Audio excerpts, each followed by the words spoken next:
امام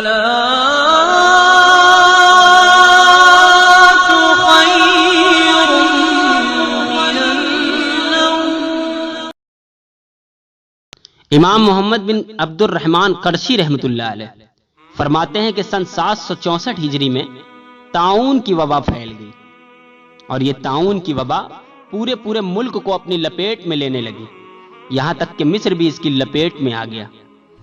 کہتے ہیں کہ جب یہ مصر کے اندر داخل ہوئی تو اب یہ معمول ہوا کہ ہلاکتیں بڑھنے لگی، موت بڑھنے لگی، تو پھر لوگوں نے قیام اللیل شروع کر دیا۔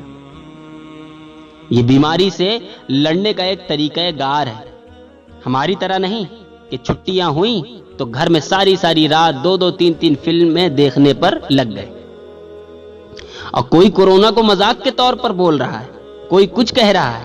اللہ تبارک و تعالیٰ نے بنی اسرائیل والوں پر جب عذاب نازل فرمایا تو وہ ٹھٹھا کرنے لگے، اس عذاب کو اتنا بڑھا دیا گیا کہ وہ ہلاک کر دیے گئے۔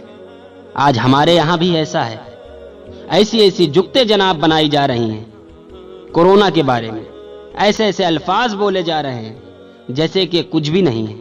اللہ تعالیٰ کی طرف سے ایسا عذاب ہے کہ جس نے پوری دنیا کو اپنے لپیٹ کے اندر لے لیا ہے۔ اگر ایک دن ملک گیر ہڑتال رہے تو ملک کو کتنا نقصان ہوتا ہے، اور یہاں کئی روز ہو گئے مارکیٹیں بند کر دی گئی، کئی روز ہو گئے ادارے بند کر دیے گئے، ملکی معیشت برباد ہو رہی ہے اور لوگ ٹھٹھا کر رہے ہیں، مذاق کر رہے ہیں۔ کہیں ایسا نہ ہو کہ یہ ہلاکتیں بڑھنے لگ جائیں۔ میرے بھائی، تو اس کا مقابلہ فلمیں دیکھنے سے نہیں ہوگا، اس کا مقابلہ رب کی نافرمانی کرنے سے نہیں ہوگا۔ واقعی اگر کوئی اس کا مقابلہ کرنا چاہتا ہے تو آؤ۔ محمد بن عبد الرحمن کہتے ہیں کہ جب ہمارے مصر میں آیا تو ہمارے مصر کے لوگوں نے راتوں کو اٹھ کر عبادتیں کرنا شروع کر دی، اور بتایا کہ وہ صرف عبادت ہی نہیں کرتے تھے، راتوں کو اللہ کی بارگاہ میں قیام اللیل میں کھڑے ہو جاتے اور صبح اٹھ کر روزہ رکھ لیا کرتے تھے۔ اور فرمایا کہ پھر وہ صدقات دینے شروع ہو گئے۔ کیا کرنے لگے؟ صدقے دینے لگے۔ اور ہمارے حالات کیا ہیں کہ ابھی نوٹس جاری بھی نہیں ہوا کہ دکانیں بند ہی کرنی ہیں آپ کو۔ آپ دیکھیے کہ ذخیرہ اندوزوں نے ذخیرہ اندازی بھی شروع کر دی، چیزیں مہنگی بھی ہونا شروع ہو گئی۔ جس نے 1 کلو چیز لینی تھی وہ 10 کلو گھر میں لے آیا۔ ارے تمہیں تمہارے رب پر اتنا بھی توقع نہیں کہ جو پرندوں کو عطا فرما سکتا ہے وہ تمہیں بھی دے گا، جبکہ تمہارا یہ دعویٰ ہے کہ تم اشرف المخلوقات ہو۔ اور آج ہم نے ایسی نفسا نفسی کا عالم پیدا کر لیا ہے، کیا خریدنے والے کیا بیچنے والے، سب کے سب۔ حضرت عبد الرحمن رحمت اللہ علیہ فرماتے ہیں کہ ہمارے لوگوں نے ذخیرہ اندوزی نہیں شروع کی بلکہ صدقہ دینا شروع کر دیا۔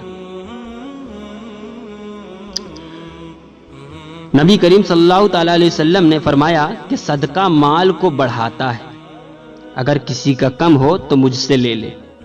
میرے بھائی، اس وقت میں تو صدقہ عام کیجئے، لوگوں کے گھروں میں راشن بھیجئے۔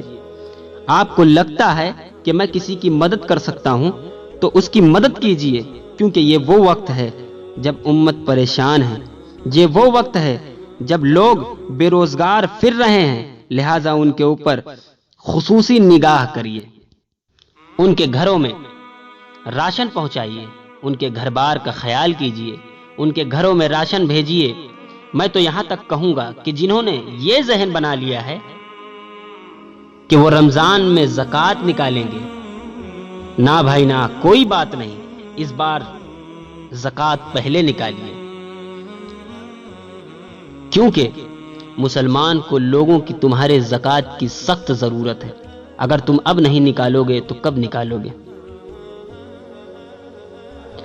تو ضرورت کے وقت لوگوں کی مدد کیجیے۔ تو فرماتے ہیں کہ جب ہم نے صدقات دینا شروع کر دیا اور کہا، پھر ہم سب مل گئے اور رب کی بارگاہ میں توبہ اور استغفار کرنے لگے، اور ایک دوسرے کو واعظ کرنے لگے، نصیحت کرنے لگے، اور لوگوں کو نیکی کی دعوت دینے لگے، انہیں برائیوں سے منع کرنے لگے۔ کہتے ہیں کہ جب ہم نے دیکھا کہ طاعون ہمارے گھروں کے اندر آنے لگا ہے، پھر ہم نے ایک کام کیا جس سے رب نے طاعون کو ہمارے وطن سے بھگا دیا۔ ہم نے یہ کام کیا کہ جب طاعون نے ہلاکتیں ہمارے گھروں کے اندر شروع کر دیا تو ہم نے دیکھ لیا ہمارے گھر انسیکیور ہو گئے، ہمارے گھر غیر محفوظ ہو گئے، تو ہم نے اللہ کے گھر میں پناہ لینا شروع کر دیا اور اللہ نے طاعون کی وبا ختم کر دیا۔ کورونا کا رونا ہر بندہ رو رہا ہے۔ صبح اٹھتے ہی سب سے پہلے اپڈیٹ چیک کرتے ہیں کورونا کی ملک میں کیا صورتحال ہے۔ میں کہتا ہوں کورونا کی تمہیں بڑی پڑی ہے؟ صبح اٹھ کر کبھی نماز بھی پڑھی ہے؟ کورونا کی بڑی فکر ہے تمہیں؟ ذرا سی کسی کو زکام ہوا وہ شک کرنے لگتا ہے کہ کہیں کورونا تو نہیں ہو گیا مجھ کو۔ بھائی جتنا ہم بیماری سے ڈر رہے ہیں اتنا ہم بیماری کے اتارنے والے سے کیوں نہیں ڈر رہے ہیں؟ جس نے بیماری کو اتارا اس سے کیوں نہیں ڈر رہے ہیں؟ کیا آپ کو لگتا نہیں کہ جو بندہ صدق کے دل کے ساتھ اپنے رب کی بارگاہ میں جھک گیا اللہ اسے محفوظ کرے گا؟ کیا آپ کو لگتا نہیں کہ جو بندہ راتوں کو اٹھ کر اپنے مالک کو عرض کرے گا مولا بخش دے تو وہ بخشش عطا فرمانے والا ہے؟ تو کیا شفا نہیں ملے گی؟ کیا نجات نہیں ملے گی؟ لیکن معذرت کے ساتھ ایک بات کہوں گا کہ ہم سب کچھ اوپر سے کرنے میں لگے ہوئے ہیں۔ پتہ نہیں قلبی کیفیت ہے، چھٹیاں ہو گئی اداروں کے اندر، ملک جام ہو گیا، لیکن ہمارا ابھی بھی یہ معمول بنا ہوا ہے کہ ہم فلموں کے اندر پڑے ہیں، اس کے باوجود بھی ہم ڈراموں کے اندر پڑے ہوئے ہیں۔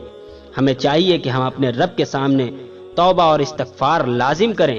ہمیں چاہیے کہ سجدے میں اپنے سر کو جھکائیں اور اپنے قریب پروردگار سے عرض کریں کہ پروردگار تو ہمیں معاف کر دے، ہمارے رب تو ہمیں بخش دے۔ یقین مانے میرے دوستوں، اللہ بخشش کرنے والا ہے، مغفرت فرمانے والا ہے۔ وآخر الدعوانا ان الحمدللہ رب العالمین۔